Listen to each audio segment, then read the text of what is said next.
I welcome you to Unit 3 of our Programming 2, Strings.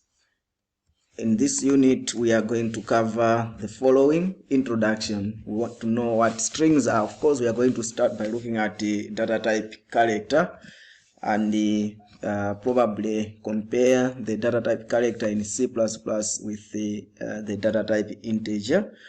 Then we'll look at how we can transform our character or any given alphabet character from upper to lowercase. Then we'll be introduced to the concept of string, not just a character, but now considering a series or a combination of characters that make up a string, and look at different ways of how we can manipulate such type of data. So we'll be looking at the array of strings and the lengths of strings and how we can use the built-in functions to manipulate strings. We are also going to be introduced to string data type and look at some other built-in functions for string data type as well. So that's what we are planning to cover in this unit. Let's begin our journey together. First of all, we are looking at the introduction. What are we saying? We've been handling data, and the data has been in different form. We have data that is numeric in nature. We have data that is non-numeric. Of course, most of the examples that we've used from first semester and probably part of this second semester has been numeric. We've been using float, double, and integer to demonstrate most of our examples. We've not been working with these other data types, like for example Boolean, but we are introduced that we have different data types, but we have not used them frequently. Boolean, and maybe string, maybe character, and other data types. So at least we should appreciate that the data that we handle is not all about numeric. We have data that is Boolean, data that is non-numeric, just to say so. And these different data types have got different operations that they can accept. For the numeric data type, we are able to do the adding and etc. While for our maybe multiplications whatsoever. While for the non-numeric data types may not accept, for example, maybe multiplication or division. Two names, this is non-numeric. An age is numeric, it's an integer, but a name, surname, first name is non-numeric. So we cannot multiply them.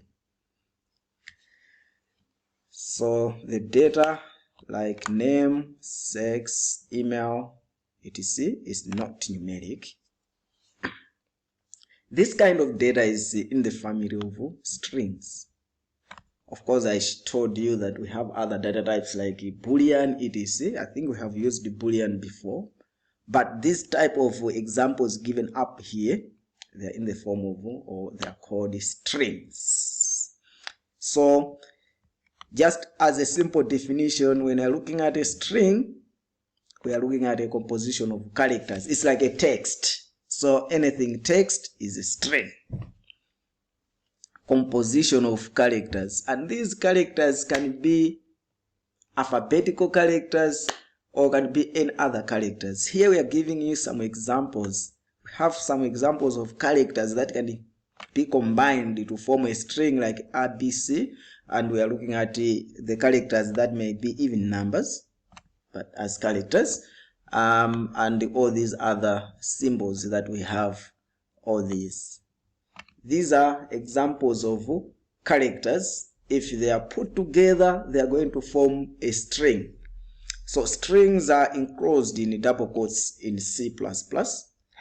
When we are writing a string, they'll be enclosed in double quotes. In other languages, it may be enclosed in a single quote, or we may have that option to either enclose them in a single quote or double quotes. But one thing that is common is strings are to be put in quotes. You cannot just have your name without quotes. No, you have to put it in quotes for it to be treated as a string.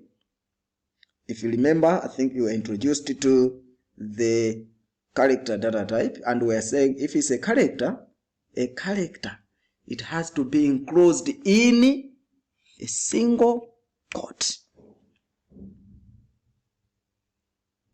So we use single quotes for a character. We use double quotes for strings in C++, that is. So this is an example of a string, and this is another example of a string. For numbers, we don't put them in single quotes, as you saw. If you want to maybe declare a variable of a number, we're just saying int maybe age, and we would just say equals maybe 20. No quotes. But for the strings, we cannot do something like this. Okay. Let's begin by looking at the data type char. What is the data type char? We of course used the data type char before, but we just wanted to put it in a perspective as a building block of strings. So a building block of a string is a character. A data type char declares a variable that stores what? A single character. This is what we've been using before. So if you want to use a character data type to store maybe a gender, it means you'll be able just maybe to store M and F, M for male and F for female. A character is enclosed in a single quote. This is very important.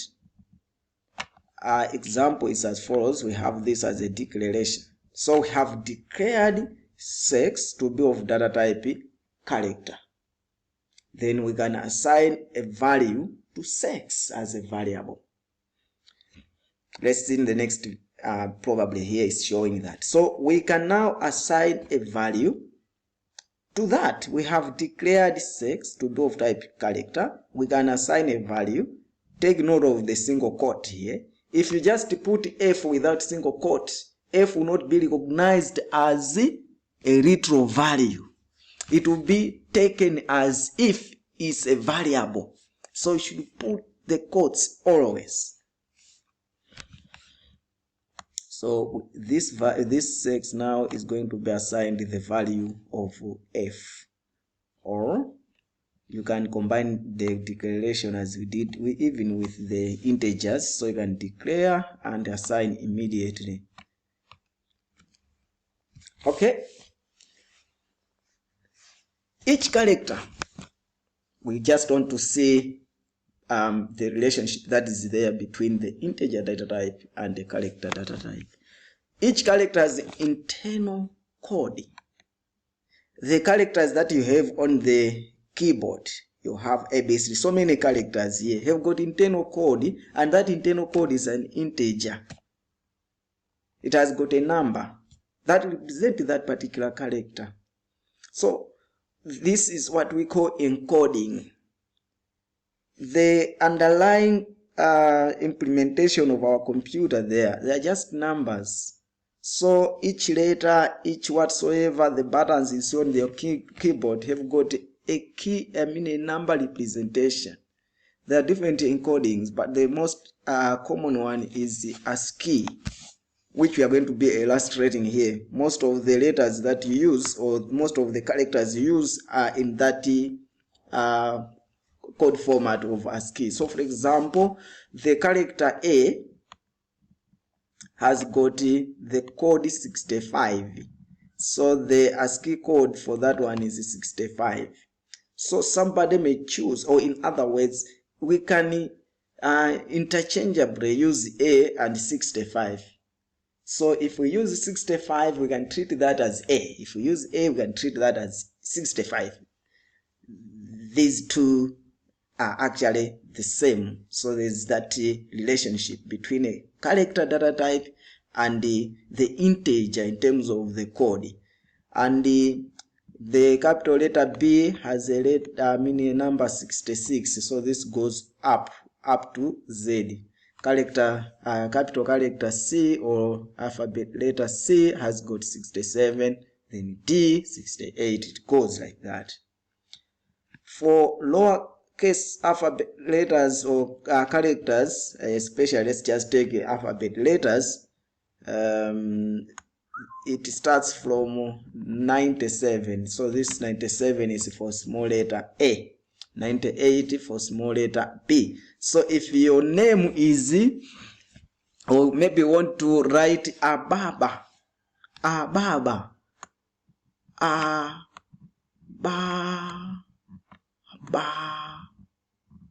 So this Ababa is a composition of delta A, which is 97. Then this one has been combined with 98 and 97 again, 98, then 97. In other words, we are taking a representation of A, B, A, B, A. So it's a combination of these ones. So we can use them interchangeably. So in the eyes of computers, it will be considering this using ASCII coding or encoding system. The code of uppercase character and the lowercase character, there is that relationship. If we are looking at alphabetical letters, there is that relationship. For example, if we have the uppercase and we add 32 to that uppercase, we get its lowercase equivalent. So for example, A has got a code 65. If you add 32 to 65, you get 97, which is a code for the small letter A. B has got a code 66. If you add 32, you get 98, which is a small letter B. So there's that relationship. So if you know the small letter code, you can subtract 32 to get the capital letter. If you know the capital letter, you can add 32 to get the small letter or lowercase. This can help you to change one character, meaning from one case to another. Okay, so this is what we wanted to put to your attention. Here we have a better example to demonstrate the same. The data type integer can cooperate as demonstrated here. There is a relationship between a data type integer and a data type character. These two, they can cooperate. We are declaring a variable here of data type integer, and we've given it 68. So the code is 68. Of course, 68 is a code for capital letter D. And here we have declared a character, just letter of data type character, and we are taking the code, assigning it to the character. Oh, we are taking an integer, putting it in a container of a character. You see here? And we are displaying later what will be displayed. Okay? Yeah, but if you run this program and you appreciate what it will give you, that will demonstrate to you how the integers and the character data types actually cooperate. So you are able to assign a character data type to integer data type, or assign integer data type to character data type. So you can cast one data type to the other. So here is your example. Okay?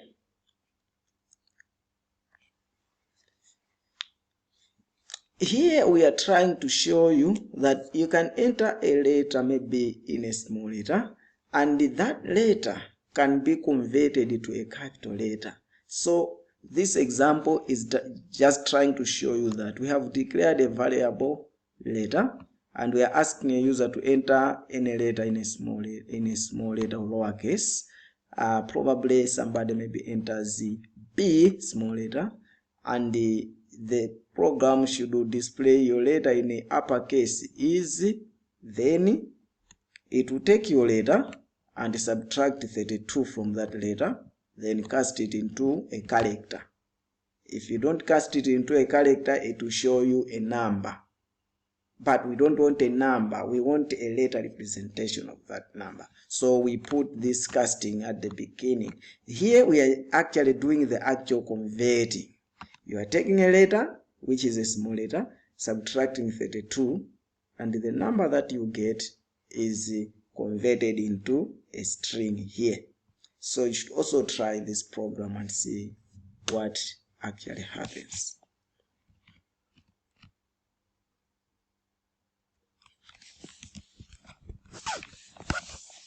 So we have seen here how we can do the changing of one case to another, but there are also what we call built-in functions that you can use to actually convert one letter to another. If you don't want to use these mathematics as we are showing you, the arithmetic of subtracting or adding, you can use the to upper or to lower to actually do the same. To upper takes a character which is a small letter and changes it or returns an upper version of that, and to lower will actually return a lower version, a lowercase version of that character.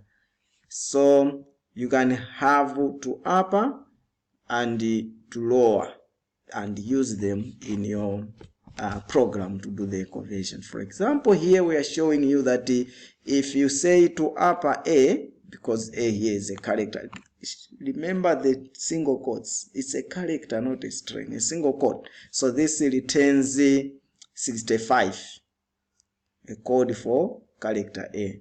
So you can cast it if you want to, if you want to have A. If you just say to upper, it returns a number. So it will return 65 for A. Then you can cast as we did here. We are casting after subtracting. So you can also cast to get your value A. So you can also try this and see in your computer. These are things that you need to be trying for you to understand them better. So I've shown you one which is actually taking the integer and assigning that integer to a character data type, and it's working. And here I'm showing you how you can use your simple arithmetic to convert the upper letter to a lower letter. And here we are saying we can use the built-in functions like to upper and to lower to achieve the same. Okay. Now let's go to our unit of strings. What is a string? Why strings? Why should we learn them? How do we manipulate strings? So this far we have shown you how you can use a single character, or how you can store a single character in a computer using a character data type. But now, sometimes or many times, we are not interested in keeping a single character. We want to keep a combination of characters. For example, your name. Your name is not composed of a single character.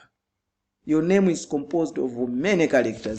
If we take a name of Ketiwe, Ketiwe has got so many characters put together to form that name. So names are strings. And so many others. We actually handle string data type more often every day.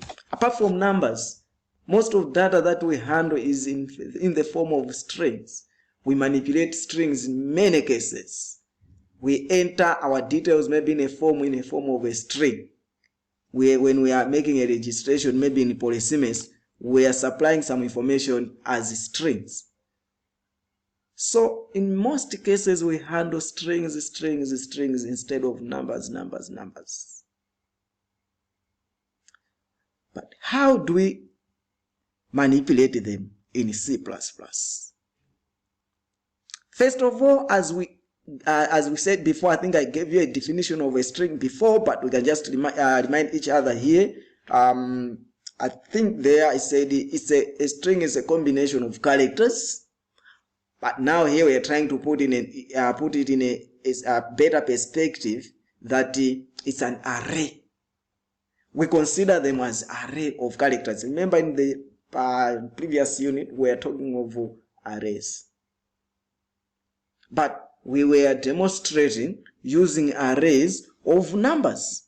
So we'll say maybe let's come up with an array of 10 numbers, and these 10 numbers will be, if we create an array, we were saying this array is going to declare some spaces, contiguous spaces in the memory, and if it's an array of 10 numbers, then there will be 10 contiguous spaces.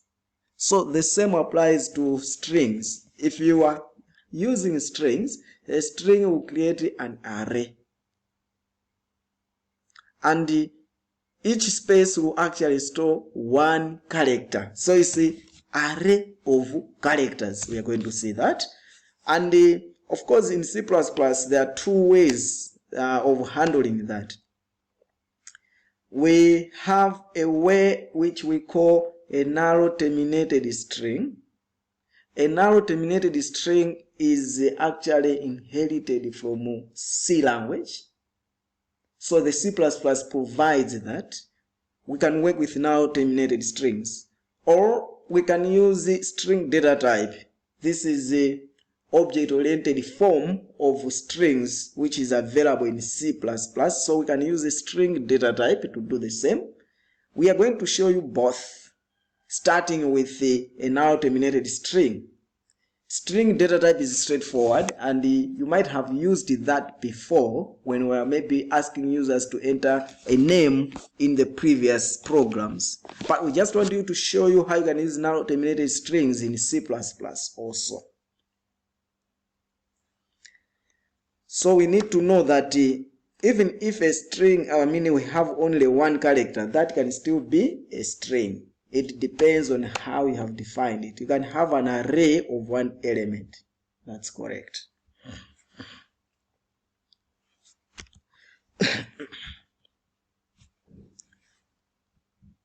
Let's begin by looking at narrow terminated strings. When we are looking at narrow terminated strings, we are looking at strings whose last element, when we are storing it in our program, the last element is always a narrow character. So narrow terminated strings are stored with the narrow character at the end. Very important, with a narrow character at the end. For example, if we have a declaration, okay, this is how we declare narrow terminated string, because we declare them as arrays. So we specify the length of the array, and we use the data type character. So the character data type, then first name, then we are saying we want our character, array of characters which can be used to store 10 characters, and that will be given a name of first name. So we're going to use this one to store our first name, but we should remember that the last element should always be the narrow character. So if you have said 11, it means the maximum number of first names that this can hold has got a number of characters, 9, because the last one is always the narrow terminator or the narrow character. So this we can hold a maximum of 9 characters. We can have a name of 3 characters, 4 characters, 5 characters, that's okay. But a name of 11 characters will not work. Name of 10 characters will not work. It's going to break the narrow terminator at the end.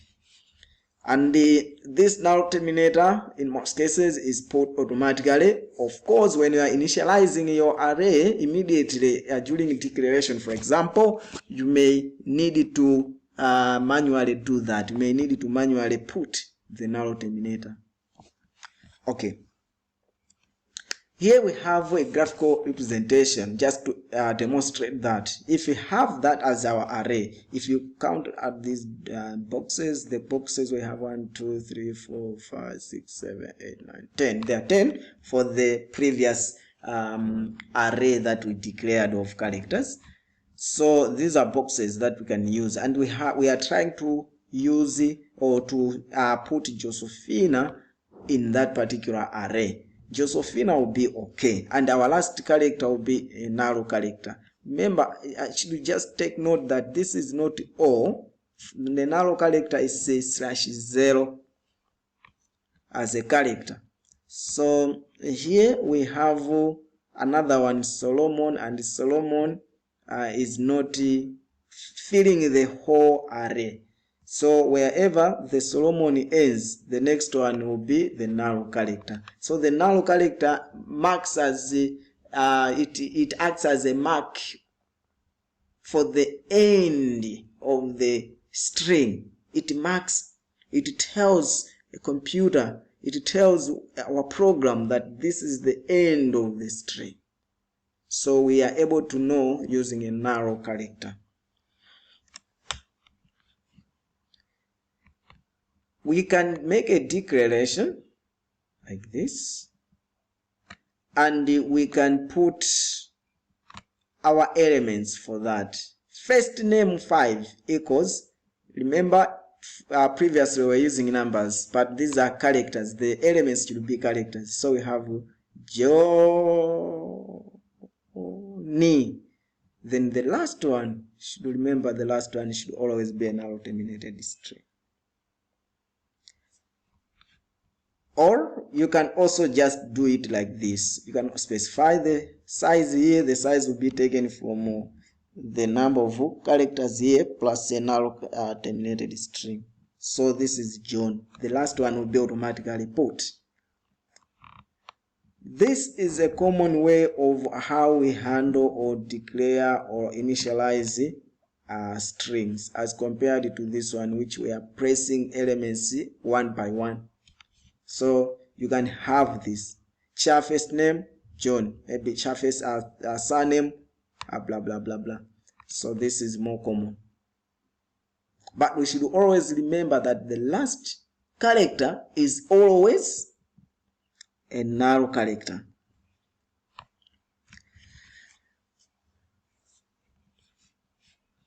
If we have declared as we have done here and assigned this one, we can display the characters or the values of our array, of our string array, using this.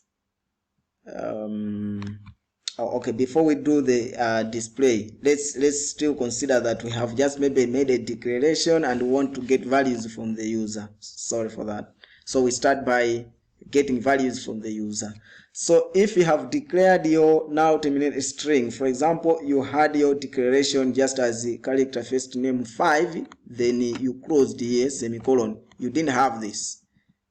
And you want now to get the values, because here we're assigning immediately, but you want to get the values from the user.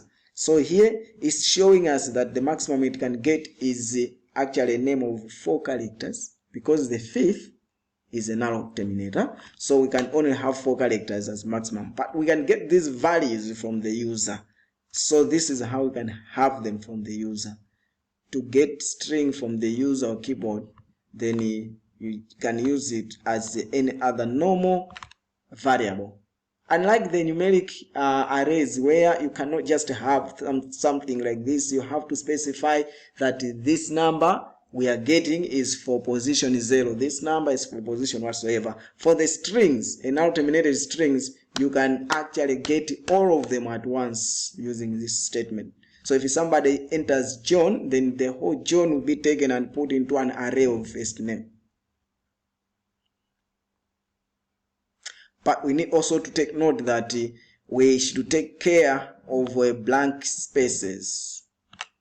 A blank character marks the end of our reading from the cin. So we need to be very sure. If we want to enter our characters, entering John will be okay. But entering John Smith on a keyboard, our cin will only take John and leave the Smith, because it stops where there is a space.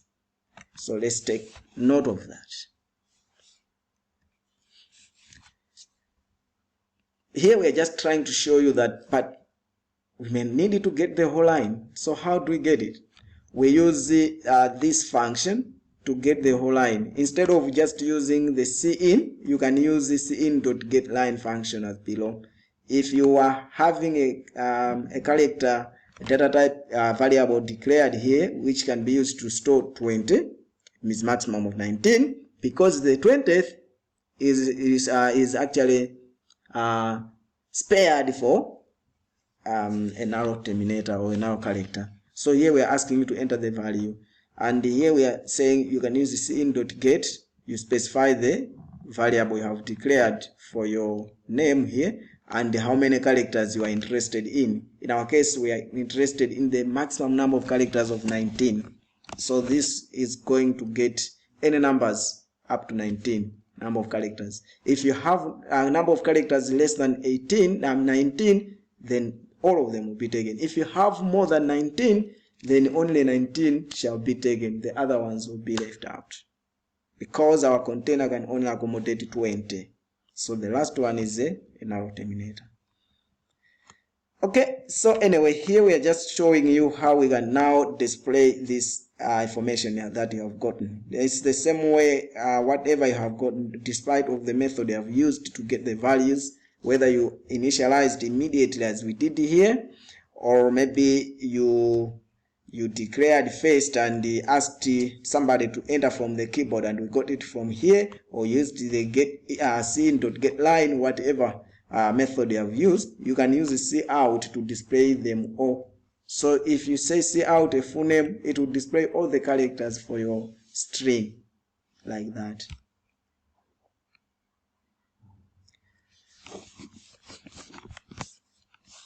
But we should also know that since this is an array, here we are displaying everything just using cout. Remember, as an array of numbers, if you have an array of numbers, maybe ages of 5 numbers, and you just say cout ages, it does not display all the 5 numbers. It will probably just display something that you are not interested in, probably an address, unfortunately.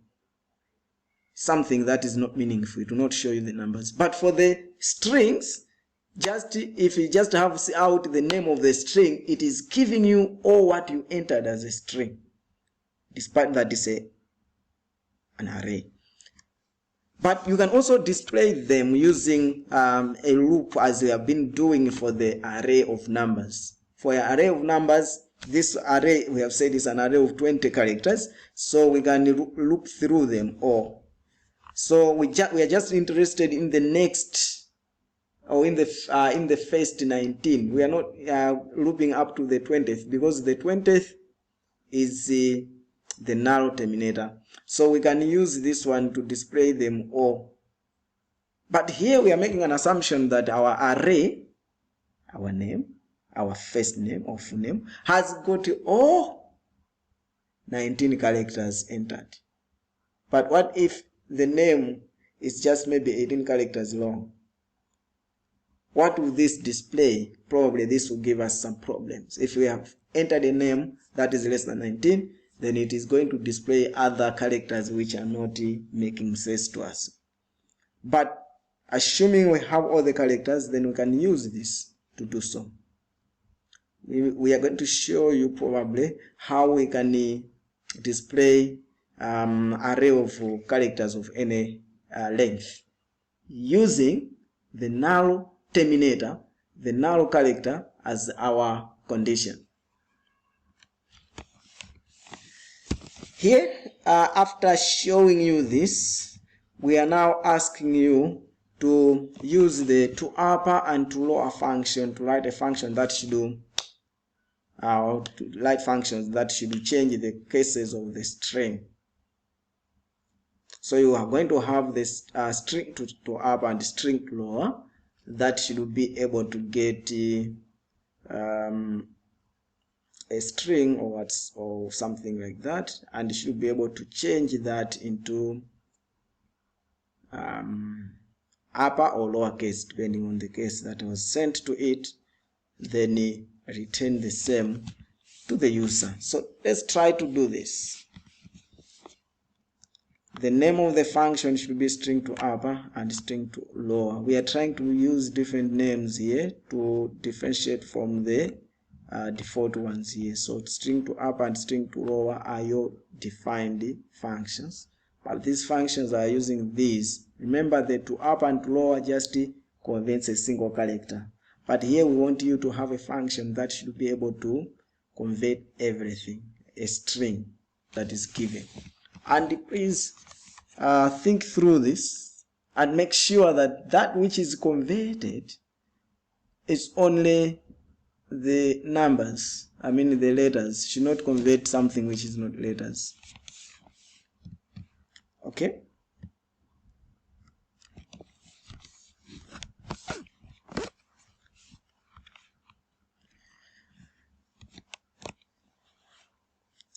So the previous one we showed you, we said you should use it to upper and to lower, and here we are saying, no.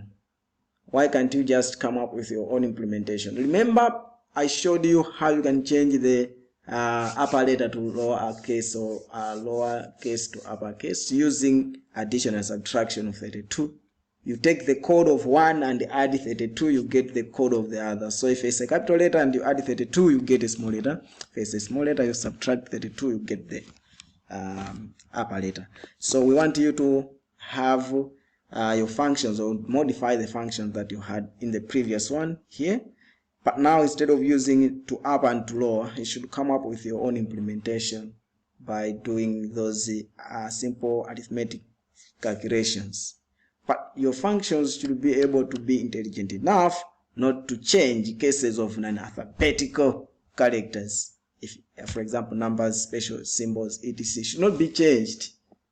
Because if you see the to up and to lower, you might have probably seen that it's not changing the numbers, because the number, we don't have upper number and lowercase number, so it's not changing them. So yours should also do the same, should not be able to change such things.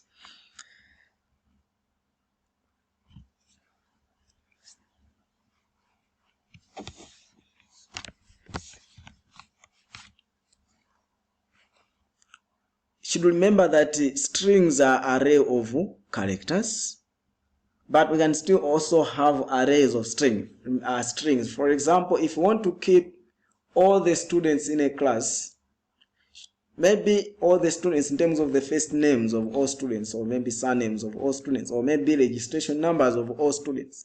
Our registration numbers are strings, BIS / blah blah blah blah, BIT / blah blah blah blah. So they are strings, but we may want to keep all of them for all students. So you should remember that if we take registration number, our registration numbers, I think, has got I don't know how many characters. Is it 10 or 11 characters? BIS / that's 4, NE or SESS, that's 5, 6 / 7. Okay, there's 0 to 20, I think somehow just 20. That's yeah, but anyway, around 11. Yeah, so about 11 or something like that. You can count how many characters you have in your registration number. I'm not very sure. So you can have an array. For us to keep just for one student, we may need to have maybe something like a char ID, maybe 11 or 12, to keep a space for a narrow terminated string, the narrow terminated character. So we can have maybe char names or char ID in bracket 12, but that's just for one student. What if we want to keep for all students? Then we need to have character, then maybe IDs, maybe we can have IDs. Then we specify here that each ID, okay, we want IDs for, in our case, how many students do we have? Maybe 65. But for each student, the ID length will be probably 12. So we have the character data type here. So something like this. So we are keeping all the IDs for all the students using this. We are declaring a space that is big enough to keep all the students. So we are saying if you are to keep the strings for more than one member or entity, then that is called an array of strings. You declare them as a two-dimensional array of characters. So if you want to keep 5 students, names for 5 students, then we need to have 2-dimensional characters. Here we have an array that is declared to create a space for 3 names, and each name is a maximum of 20 characters, including the null terminator. So for 3 names, if it's for 5 students, then you put 5 here, etc, etc. So they are considered to be 2-dimensional arrays. So you can put values in this and print the details from there. You can get the values for your array from maybe users. You can use cin to get values from the user, and you can also use the cout. If you use cin blah blah blah 0, it will get values for the first one and put them there. But here we are now displaying, so you have cout blah blah blah blah 0. It will take the name for the first student, the name for the second student, the name for the third student, etc. But if you put both indices, now you are interested in a character and not the whole string. So you are looking at a character. If you have 0 and 1, this will print a second character of the first name in an array. So you need to be very sure, and you should take note of how we are using our null terminated strings, especially if you want to keep more than 2. They are considered to be 2-dimensional arrays.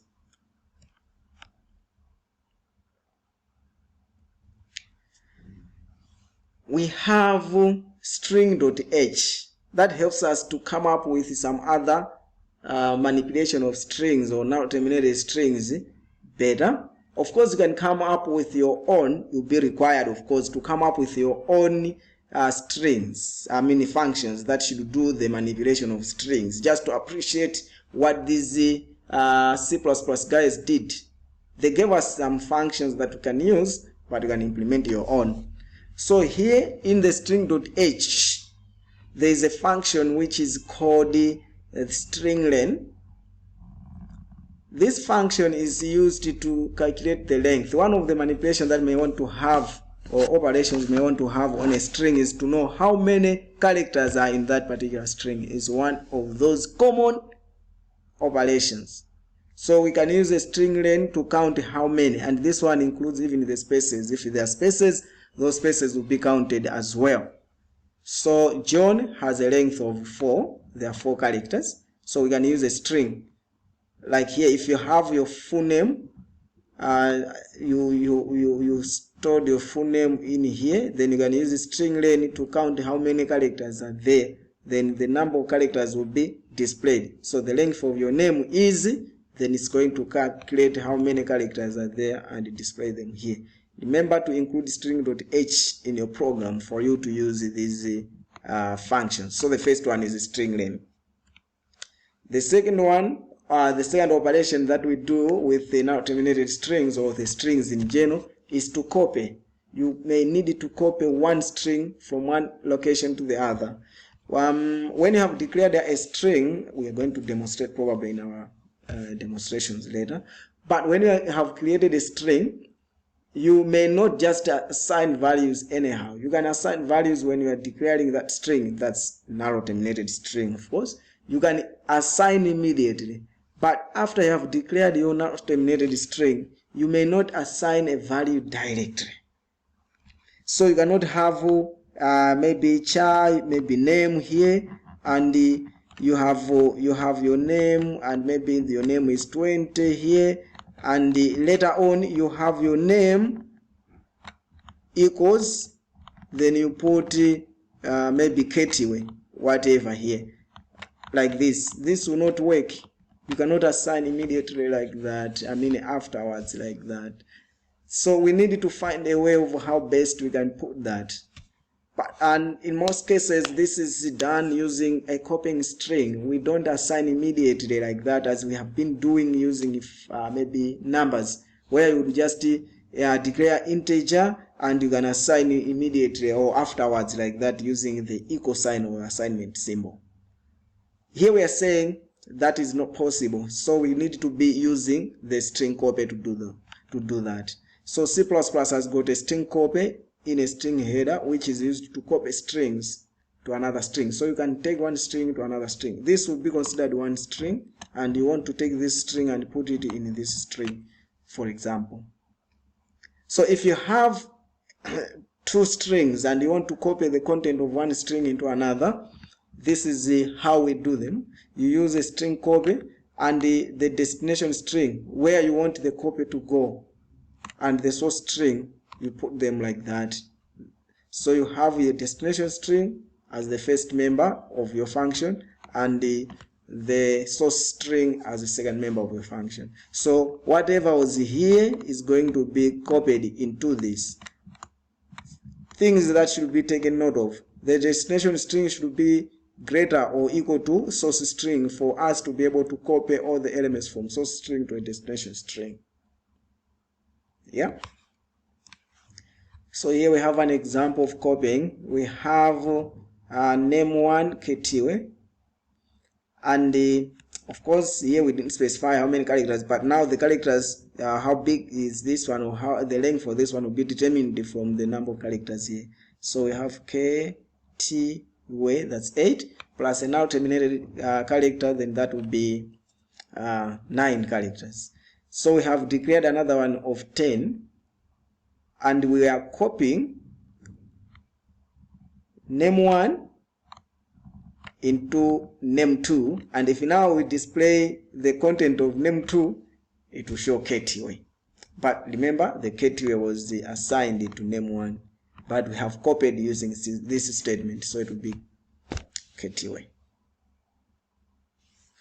In a similar manner, if you have character name2 and later on you want to put something in character name2, you cannot have something like maybe name2 equals blah blah blah, as I said, maybe Ketiwe here. You cannot have something like that, but you can use a string copy. So you can have string copy, whatever. Okay, let me just come here. You can have string copy, so say name2, and here you can put the text that you want to have in quotes like this, and maybe Ketiwe.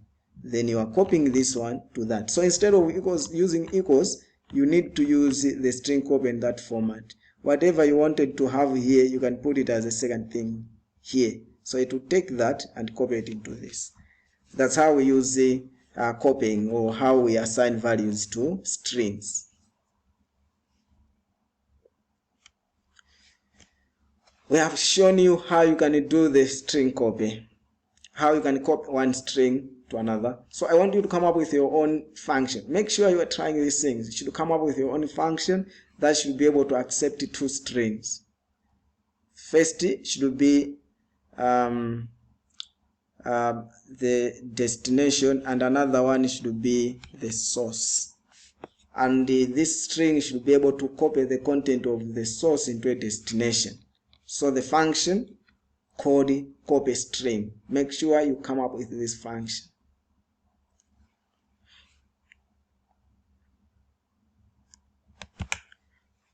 In the same string.h, we have another function which is used to get a portion of our string. We can get a portion maybe at the beginning, at the end, or in the middle. We call it a substring. So for getting a substring, you have a function. You just want to extract something. Maybe if there are your registration numbers, we may want just to extract the portion that shows maybe 20 or 19 or so ever, for us to know which students actually were enrolled in the University of Mubas University in maybe 2020, or maybe those who were enrolled in 2019. In other words, for us to get to know who are repeating in this class, we may just be interested to know the registration number that has got 19. So we may just want to extract the 19 and see how many 19s have we extracted, for example. So in most cases we are interested in the substring, and the C++ gives us a way of how we can actually extract that substring. So string header is also a function which we call string encopy, the string copy copies everything. String any copy, you specify what you want to copy. For example, if we have name1 as Ketiwe and we have name2 with a size of 3, and we say string name copy, and this is our destination, and we are copying from name1, but we are copying only 3 characters, so it will only take the first 3 characters, and those first 3 characters will be copied into this. Probably this was supposed to have a size of 4, because you should remember that the last one is always a null terminated string, so it's a null character, so we are supposed to have 4 for it to accommodate 3 that we are copying from here. So if we display this now, it's going to show K, because we have only copied the first 3. But there are times that we may want to copy not from the beginning, because here if we put 3, it means we are copying from the beginning. But if we are not interested to copy from the beginning of the string, or we may specify where we want to start copying. So if we add for the source here, if we add any number, for example here I've added 4, it means we want to start our copying not from the beginning, but at index number 4. So that's where we are going to start our copying. So that is going to start from there and copy 3 characters from there. So it's going to copy HYV and HIW, and we are starting from here. So this is position 0, position 1, position 2, position 3, position 4 is on H. You should remember that these are indices. So these indices, this is an array. The indices starts from 0. So here it's like it's the same as we had something like +0. So we don't indicate +0. But here we have to indicate where we want to start copying. So it's +4. It means we want to start copying from character number 5, so to say, or character which is on index position 4, from 0 to 4. So that's H. So it's going to pick H, I, and W and put it here. Okay. So that's how you can get a substring. There's also another function that we use, or another operation that we do, that's joining strings. You may have maybe a first name in one variable and a surname in another variable, and you want them to be put together to just have it as one string. So you can join them using a string cut. We have string cut in string.h, which is used for that. So the cut is for concatenating. So you can concatenate strings, or you can join strings together using this. So the syntax is, you just put the strings that you want to join, the first and second string that you want to join. So string cut, we are taking the first one and we are joining it with the second one. So the second one is going to be appended to the first one. So we are joining them. So this can be the first name, this can be the second name, then they're going to be combined and have it as a full name. Here we have an example for that, for joining our strings. We have the first one as Ketiwe and our second one as Banda. Deliberately I've left a space here so that our joining should print something better like this with a space. If we don't put this space, it's going to actually display Ketiwe Banda but without space in between, as if it's just one word. So here we are joining name1 and name2, and here we're just trying to demonstrate, because we have taken name1 and combined it with name2 combined it with name1. So the name1 should be big enough, the size of name1 should be big enough to accommodate both. Okay. It's good that now you should try also to come up with your own version of how you can join strings together. So this, check yourself, this student activity, we're asking you to come up with a function called the concat string that should accept 2 strings that should be joined together. So try to do this, try to come up with your own function, and your own function should be able to do exactly what this function is able to do. And we also have another function which we call a string compare. We cannot just compare strings as numbers. With numbers, we're just able to compare them using greater than or maybe equal to or whatsoever, but that does not apply to strings. So if you have, for example, two numbers, you can say this equal to. We are using such things. Maybe if to check age, if it's greater than 18, we would say maybe age greater than or equal to 18. But we cannot use those ones. We don't use comparison operators on strings, narrow terminated strings. So there are functions. There is a function, which is used to check whether the two strings are equal or two strings are alphabetically maybe different. One is greater than the other. So the check is according to the position the string can appear in alphabetical order, or maybe in our dictionary. If they are to be placed in a dictionary, which one may come first? So the one which comes last is taken to be greater than the one which may come first. So strings are compared lexicographically. We use the order like that of a dictionary, where you start with the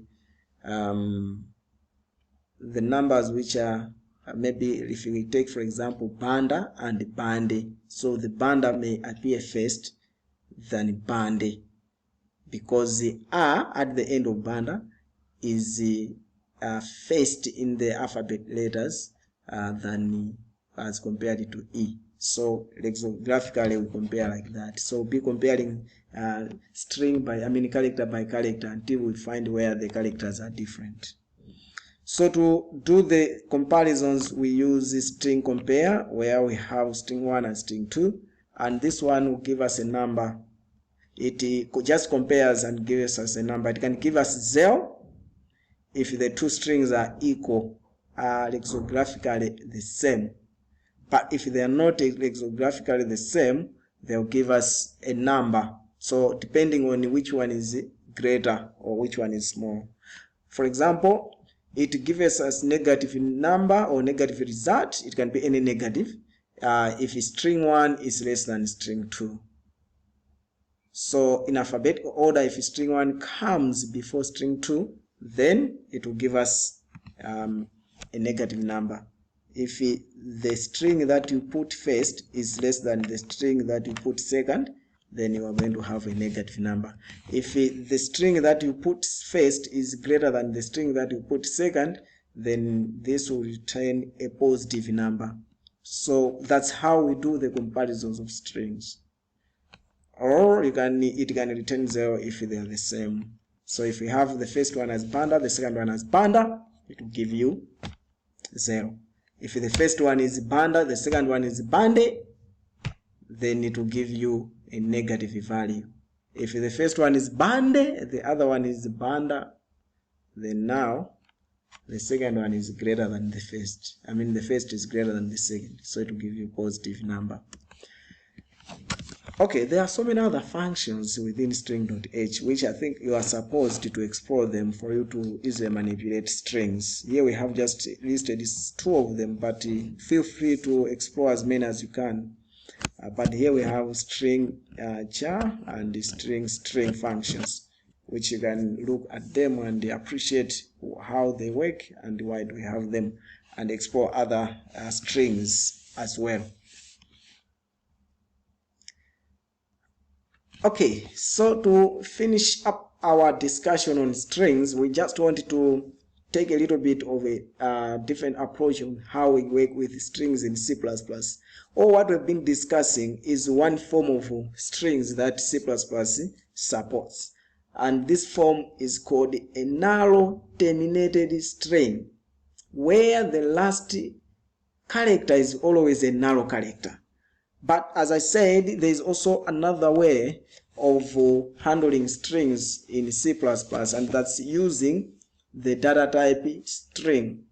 So the C++ provides a very more convenient way to handle strings, and we use a string data type.